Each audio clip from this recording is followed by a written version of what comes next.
NMIS, l'école française.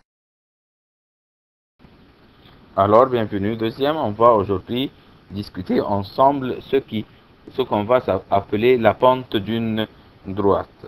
Alors, pour mieux comprendre la pente d'une droite, on va essayer de considérer les 4 cas suivants comme un avion.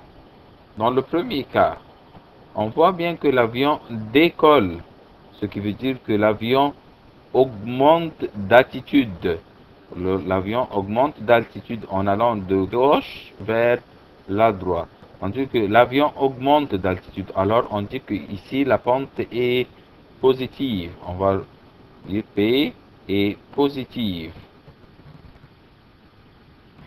Alors ici par contre on voit que l'avion atterrit. Alors l'avion diminue d'altitude. Alors on dit que la pente ici est négative. Troisièmement, on voit ici que l'avion, ni elle augmente d'altitude, ni elle diminue. L'avion ne change pas. Le changement est zéro. Ni elle augmente, ni elle diminue. Le changement d'altitude est zéro. Alors on dit ici que la pente est égale à zéro. Ici, on ne peut pas déterminer que si l'avion, on peut dire si elle augmente d'altitude ou elle peut diminuer d'altitude. On ne peut pas déterminer, on ne peut pas définir. Alors on dit ici que la pente est indéfinie.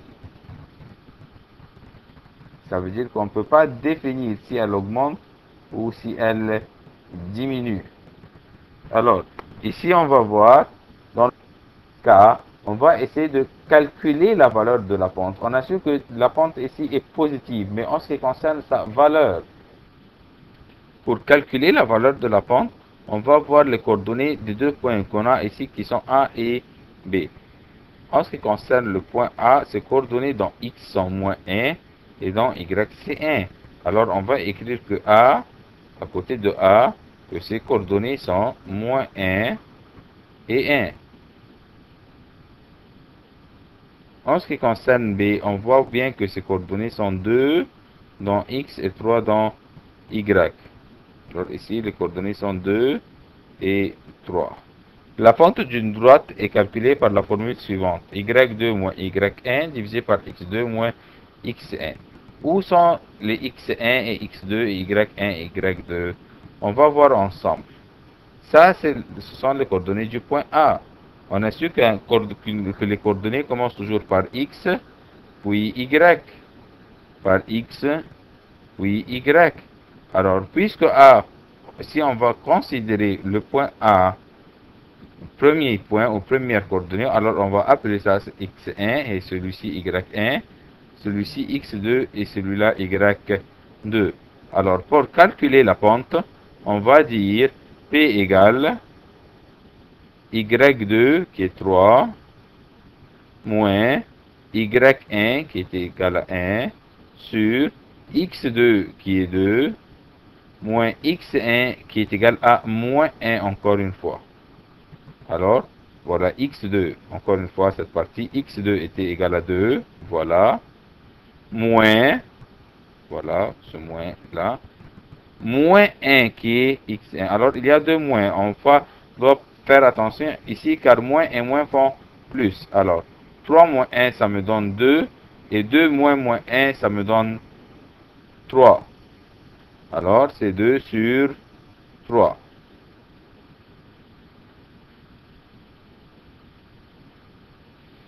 C'est bien clair ici que 2 tiers est une valeur positive comme nous avons déjà vu. Ici, en ce qui concerne les coordonnées du point A, ce sont 0, 2. Les coordonnées du point B sont 2, 1. Alors, pour calculer la pente, on sait déjà que la pente ici devra être négative car voilà l'avion atterrit. Alors, P égale Y2 qui est égal à 2 moins Y1 qui est égal à 1 sur X2 qui est 0 moins 2. 2 moins 1, ça me donne 1. Et 0 moins 2, ça me donne moins 2. On voit clairement ici que la pente est une valeur négative, comme nous avons déjà vu. La remarque importante ici, que ça ne diffère pas l'ordre, mais si je vais commencer par ce point y2 moins y1, alors je dois commencer encore une fois par ce point, par x2 moins x1. Alors, ici, la pente d'une droite, on va voir les coordonnées. On a le point A dont les coordonnées sont moins 1, 2, moins 1 et 2. Et le point B, ses coordonnées sont 3 et 2. Alors, on commence. P égale. Alors, si on va nommer, ici c'est X, ici c'est Y, ici c'est X, ici c'est Y. Si on va nommer ça X1, alors celui-ci Y1. Si ça c'est X2, alors celui-ci c'est Y2.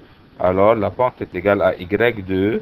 Alors, c'est 2 moins Y1 qui est égal à 2 sur X2 qui est 3 moins X1 qui est égal à moins 1. Alors, c'est moins 1.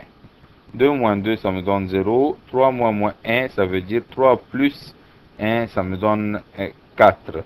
Et 0 divisé par 4, ça me donne 0. Comme nous l'avons déjà vu, on a su déjà que cette pente sera égale à 0. Quatrièmement, la pente de cette droite, si on va considérer le point A et le point B, les coordonnées du point A sont 2 et 1. Ici, les coordonnées du point B sont 2 et 3. Si on va considérer, ça c'est x1, y1, alors ça sera x2, y2. Alors la pente sera égale, P égale y2 égale à 3 moins y1 qui est égal à 1 divisé par x2 qui est 2 moins x1 qui est 2. Alors 3 moins 1 ça me donne 2 et 2 moins 2 ça me donne 0. Et on sait que la division par 0 n'a pas de sens, n'existe pas ou n'a pas de sens. Alors on dit que la pente est indéfinie. La remarque qui m'importe ici, c'est, je veux vos remarques en ce qui concerne la droite quand sa pente est égale à 0 et quand sa pente est indéfinie. En ce qui concerne le parallélisme, quand la pente est égale à 0, quelle relation y a-t-il avec l'axe des x ou l'axe des y? Et quand la pente est indéfinie, quelle relation y a-t-il avec sa droite et l'axe des x et l'axe des y? On voit clairement ici que quand la pente est égale à 0, que la droite est parallèle à l'axe des x.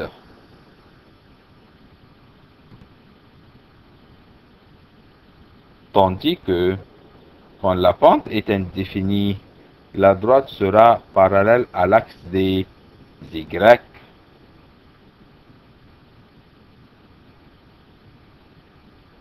Alors, pour résumer tout ce que nous avons vu ici, la règle pour calculer la pente est y2 moins y1 divisé par x2 moins x1. Ici, la pente est positive. Ici, la pente est négative car l'avion atterrit. Et les deux cas particuliers, c'est quand la pente est égale à 0, la droite est parallèle à l'axe des x. Et quand la pente est indéfinie, la droite est parallèle à l'axe des y.